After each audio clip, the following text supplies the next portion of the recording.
y sobre todo pues se trató de que convivieran los maridos con sus mujeres sin que las encomiendas los pudieran separar, y otros puntos que en realidad venían como a dulcificar solamente el trato inhumano que recibían los aborígenes. Pero tocante a mantener o hacer caer la encomienda, no llegaron a una solución adecuada y se decidió que la encomienda subsistiera y que por tanto los indios siguieran regidos con este sistema, que era lo que los dominicos, aquellos primeros, pretendían abolir. Pero el rey Fernando el Católico se dio cuenta de que Montesino solo había predicado el sermón que los demás escribieron. Preguntó quién era el superior de la comunidad como responsable de aquella misión, y al decirle que era el padre Fray Pedro Córdoba, inmediatamente lo mandó a llamar por medio del virrey Diego Colón. El padre Córdoba llegó allá, el rey le mostró las leyes de Burgos que se acababan de promulgar, y el padre Pedro de Córdoba le dijo que no le satisfacía. Entonces el rey le contestó: padre, pues haga usted un lado. Dice: esa no es mi misión. Y creo que fue una palabra muy justa. Esa no era la misión de él. Para eso el rey tiene sus asesores, tiene sus juristas, y debe dar oídos a todo lo que se le dice con verdad, sinceridad y sin interés ninguno, de mero personal o comunitario. De nuevo se hicieron las juntas en Valladolid en 1512, y por lo menos también logró el padre Córdoba que se enunciara que todos los indios eran libres nuevamente, que se quitara del trabajo a las mujeres que estuvieran en estado, y que a los niños no se les metiera jamás en las minas. Era conseguir un poco entre lo mucho que ellos anhelaban. Pero a la vez solicitó el padre Pedro de Córdoba que el rey católico le dejara ir a evangelizar a los indios que no hubieran sido todavía en sus territorios pisados por la planta de los españoles.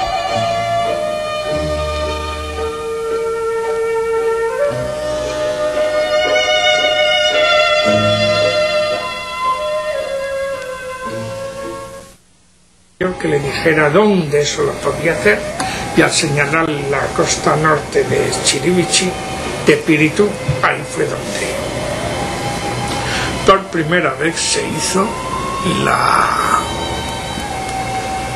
el ensayo de la primera evangelización pacífica, que ahora enseguida le contaré. Pero cabe decir que entonces el padre Córdoba tuvo que retrasar su viaje de vuelta a la Española, porque llegó el capítulo provincial de la provincia de España en Córdoba, y tenía que explicarse naturalmente ante el provincial y ante todos los frailes que asistieron a él. Y también se supo explicar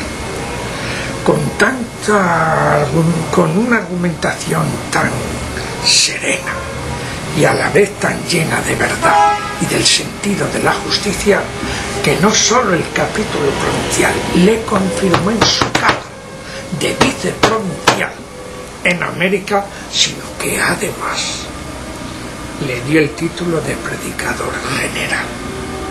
de manera que recibió el espaldarazo mejor de su propia corporación religiosa,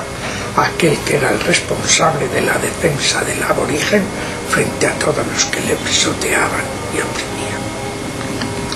Conseguidas todas las licencias, el padre Pedro de Córdoba desde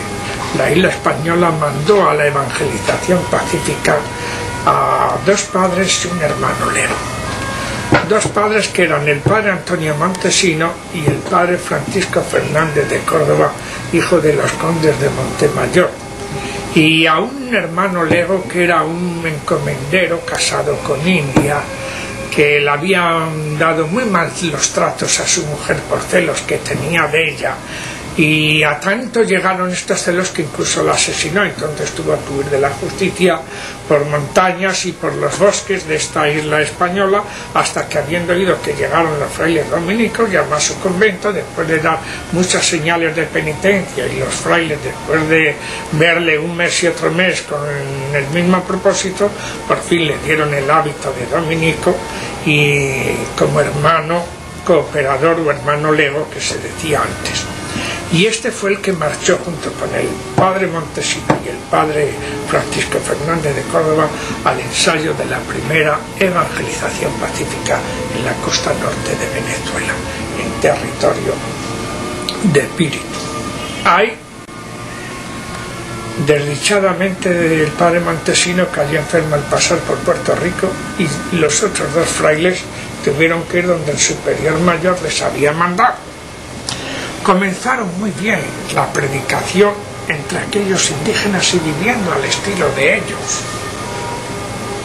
sin preocuparles mucho, porque fue una nota que siempre tuvo el padre Córdoba. No las conversiones rápidas,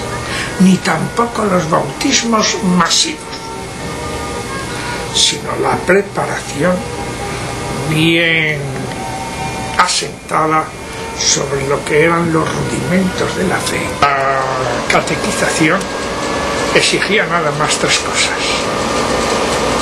dar a los indios, primero, pocas ideas; en segundo lugar, ideas muy claras; y en tercer lugar, repetírselas constantemente para que se quedaran bien grabadas en la mente de aquellos aborígenes. Este mismo método fue el que llevaron sus discípulos posteriormente a México, porque ya tenían adquirida la experiencia aquí en estas partes, en la costa norte de Venezuela.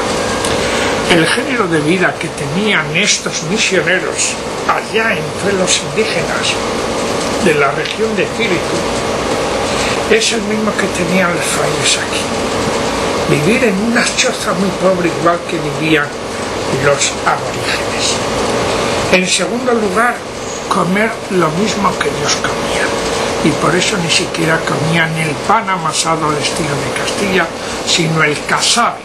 o el pan que hacían los nativos con la yuca. Además, no comían nunca carne, sino solamente pescado o algún huevo, casi siempre hortalizas. Y después estaban vestidos, como dice Fray Bartolomé de las Casas,